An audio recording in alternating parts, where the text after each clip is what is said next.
እንዴ ወንድሜ እውነትም አንጸባረክልኝ እኮ አዲስ ጫማ አስመሰልከው። አዎ አለቃዬ፣ ነገር ግን እጅግ በጣም እየፈራው ነው የሰራሁት። ስትሰራው እኮ ነው የምታውቀው አንተ ራስህ ውድ የሆኑ ጫማዎችን መጥረግ እንደምትችል። ልክ ነህ አለቃዬ።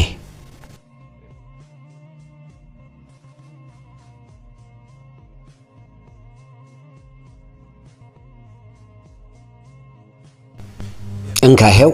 አረ ተው አለቃዬ፣ ይሄ ሁሉ ብር እኔ ምን ላደርገው ነው? ለኔ አንተ 100 ብር ብቻ ስጠኝ፣ እሱ ነው የኔ ትክክለኛ ዋጋዬ። 100 ብር? እኔ ላንተ 8000 ብር እሰጣለሁ አላልኩም እንዴ? ለምን ታዲያ 100 ብር ብቻ ነው የምትሰጠኝ አላልከኝም ነበር? በልንካ ያዝ። ተው አለቃዬ፣ ከሰራውበት በላይ እኔ መቀበል አልፈልግም። ይኸውልህ ወንድሜ፣ አንተ እየወሰድክ ሳይሆን እኔ እየሰጠው ነው። እሺ እኔ ደግሞ እስከዛሬ ቃሌን አጥፌ አላቅም። እሰጣለሁ ብዬ ካልኩ እሰጣለሁ ነው። ስለዚህ ያዝ፣ ተቀበል።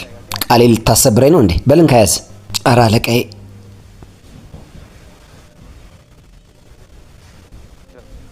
እሺ ጥሩ። እና ደግሞ መልካም በዓል። እሺ አለቃዬ፣ ላንተም መልካም በዓል።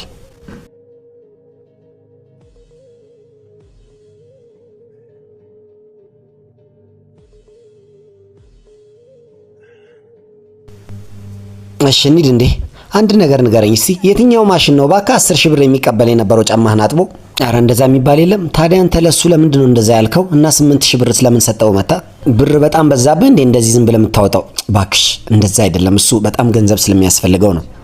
እሺ በምን አወቅክ እሱ ገንዘብ እንደሚያስፈልገው? በህልም አይተው ነው እንዴ? ትሰማኛለህ? አቤት። ነገ በዓል አይደል እንዴ? ልጆች ድርቅ እያሉብኝ ነው፣ እያስቸገሩኝ ነው። አዳዲስ ልብስ ያስፈልገናል፣ ጣፋጭ ያስፈልገናል እያሉኝ ነው። ምን እናድርግሽ? እያየሽ አይደል እንዴ? ይኸውልሽ እኮ ሰሞኑን ምንም ስራ እየሰራው አይደለም፣ ቀዝቅዟል። ደግሞ ታውቂያለሽ፣ በዛሬ ጊዜ ጭራሽ ሰዎቹ ጫማቸው ራሱ ሲቀደድ አያሰፉም። ሰዎች ብር በጣም ስላላቸው ነው መሰለኝ ቀጥታ አዲስ ጫማ ነው የሚገዙት አሮጌውን ከማሰፋት ብለው። እሺ በእንደዚህ አይነት ሁኔታ የቤታችንን የሆዳችንን ነገር ላስተካክል ወይስ ለልጆች ልብስ ጣፋጭ ርችት እያልኩ ልጨነቅ? እስቲ ንገሪኝ አንቺ፣ እንዴት እንደዚህ ማድረግ ይቻላል? እኔ እኮ ያንተ ሁኔታ እረዳዋለሁ፣ ግን ልጆቻችንን እንዴት ላስረዳቸው? በቃ እስቲ አንቺ አንድ ስራ ስሪ። አንቺ ወደ ቤት ሂጂ፣ እኔ ይሁን ነገር እንደምንም አደርጋለሁ። እስቲ ጥሩ እሺ፣ በቃ ልሂድ እኔ።